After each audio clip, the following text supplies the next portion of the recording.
guys, I am the Dungeon Tutor, here hiding away from the heat as got the air conditioning running and everything, so hopefully you can still hear me. Today is another RPG a day, and the question for today is the 16th, so we're more than halfway through these. The question I have is, what is a game you wish you owned? Now, I fancy myself something of a game historian. I love to go into the darkest depths of role-playing game history and find relics that nobody else is considering these days, but shows some element, some branching path that might have been, but perhaps didn't go all the way. I constantly look for odd games, things that are from a publisher I've never heard of, and those usually draw my attention. I have my white whales that I pursue, that if I ever see, no matter how much it is, well, within reason, I would get it the moment it became available, which is why I love going to thrift stores. You never know. Yeah, the odds are really low that you'll ever find something that you absolutely must have, but that doesn't mean you won't ever. And I have found a few things that were really cool. But it's mostly when I go to the kind of thrift stores, like second-hand stores, like half-price books, that I found some fantastic finds. And I always have hopes that there will be this one thing that, you know, fits the gaps in my collection. I do not have a collection like the big boys who have a whole room dedicated to their massive libraries. I have a functional library where any of the things that I have are pretty much play books.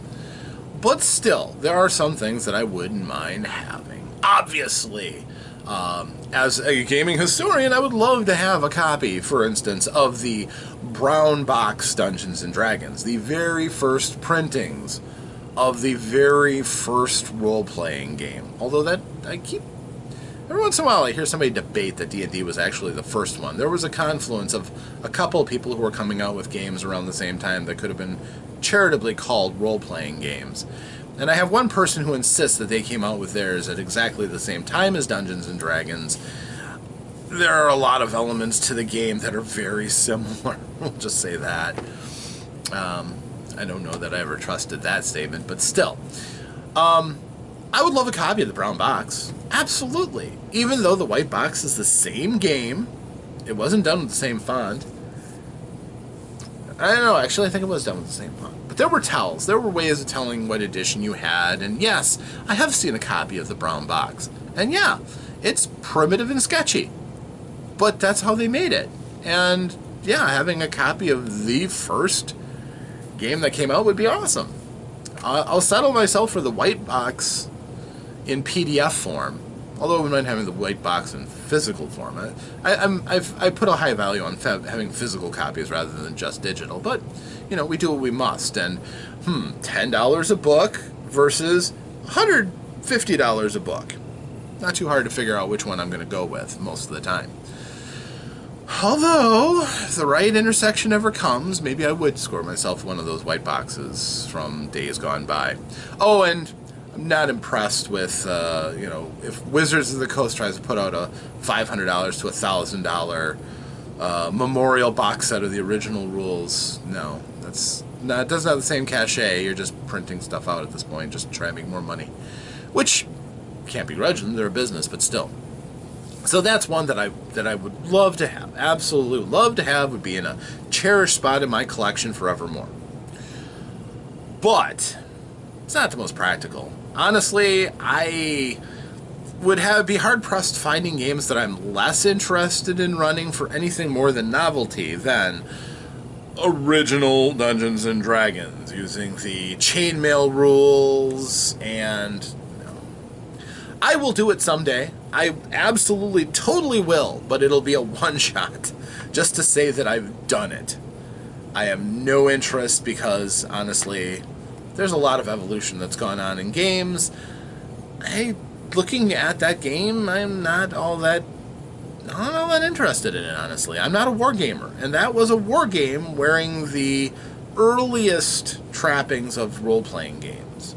So, no, I will do it at some point, but I'm just not doesn't jump to the top of the list by any stretch. But I have it, and I've read the rules, and I understand them, and I could run them at some point. But again, what do I wish I had for fun? Two really come to mind. One of them I already have, but not the version that I want. When I was at GameholeCon, was it the last time? Yeah, well, maybe. I don't remember. But anyhow, at GameholeCon, I talked to the fine folks at Monty Cook Games. And they had a great setup. It was fun. But I was on the fence about one of the games they came out with, Invisible Sun. I'd heard about it. I heard when they had launched the Kickstarter. It seemed really expensive. It seemed like a vanity project. Monty Cook was off his nut.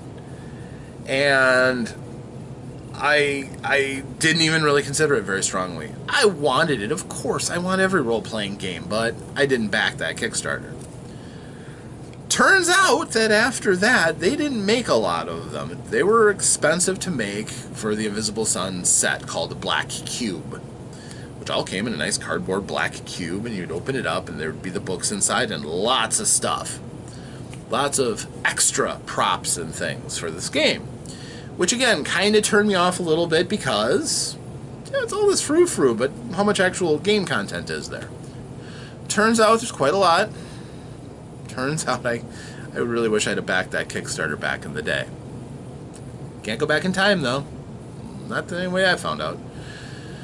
So, I would love to have the Black Cube from Invisible Sun. The problem is, again, there's almost none in circulation. Anything that's out in circulation is incomplete because pieces get lost, cards get destroyed, things like that. It was a relatively small run anyhow. I mean, even though Monty Cook's name was to it, it was still an ambitious project. And while the community is nice, I bought a few of the physical books, and I also bought the digital set. I technically have everything that's in that box set, with the exception of one physical object called the Testament of Suns, which is nothing more than this six-fingered hand that's held in position to hold a card to display before everybody. It's completely unnecessary. Doesn't mean I don't want it. And they had all kinds of these cards. And while I have the actual cards in digital format, there's a lot of difference between having a digital picture and then having an actual physical disc card. There are tips on how to make them. They will not be as good or as durable as the original. So I kind of want the original set if I could find it. I would be willing to pay a decent amount for it, more than they were originally asking for, that's for sure, because you won't find it for less, that's also for sure. You won't find one of these in a half-price bookstore, I'll say that. But they also came up with several other books to support it. I've got a couple of those supplemental books, and it's amazing. It's a brilliant fever dream of a role-playing game. It intrigues me tremendously. I would love to play this game. Probably never will, so I would settle for running it at some point, but I just need the right players at the right point and the right time to do it. So that's one. But that's not very practical either, because again, that probably is going to end up running me about as much as a white box set might. So the Black Cube, white box, So I would actually say the game that I'm probably the most keen to get at this point, out of all the games that are out there, that I have a reasonable chance of coming across and paying a reasonable amount for that I could put into my collection, would have to be Palladium's Teenage Mutant Ninja Turtles and Other Strangeness. It was an interesting game that I've had friends who've had this game. I've made a couple of characters, never played a real game of it. I want to. I loved Teenage Mutant Ninja Turtles when I was a teenager. Thought it was great. And this was before the Eastman and Laird graphic novels, which I later collected, but it was the TV show in the 80s that first hooked me. And since then, there's been an awful lot of Teenage Mutant Ninja Turtle stuff, but they keep rebooting it. because it's always a new generation of fans they're trying to hook. So they're reaching the current young audience constantly. Or, as in the Michael Bay Teenage Mutant Ninja Turtles movie, they tried to make it more adult, and just, ugh, gross. So, yeah, that's the game I would look for. I would also settle for After the Bomb, which is what they came out with to use all of those rules after they lost the rights to Teenage Mutant Ninja Turtles. After the Bomb lets you still play all these cool mutant creatures, and I think it's still got fighting elements of ninjas and such, too. Just doesn't have any mentions of the turtles, specifically. So, I'd like a copy of that. I have many of the Palladium games, and even though it's not my favorite system, it's got plenty of warts. I kind of want to play using the original rules for a game of that for my friends. I think it would be a lot of fun. Even if they don't play Turtles, they can play anything. Fun anecdote. I remember somebody talking about weird characters they created. And somebody proposed they were going to run a game of Teenage Mutant Ninja Turtles, and everybody asked if they could be the same animal, and they said yes. And they said that they all wanted to be lemmings. The Game Master didn't really know what a lemming was, so after a short description, he's like, sure. Little brown rodent creatures that are fairly inoffensive? Well, of course you can.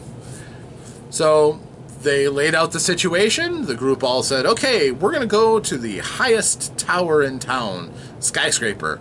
And it's like, okay. Oh, yeah, you want to scout. You want to get a good view of the surrounding area. Absolutely. Makes sense. So they got there, and they're all like, okay, and we jump off. What? Yeah, we're all jumping off the building. You're going to die. Well, yeah. But we're lemmings. Didn't see it coming. At least that's the story. I wasn't there, so I don't know if that actually happened, because it's kind of funny. But, who knows?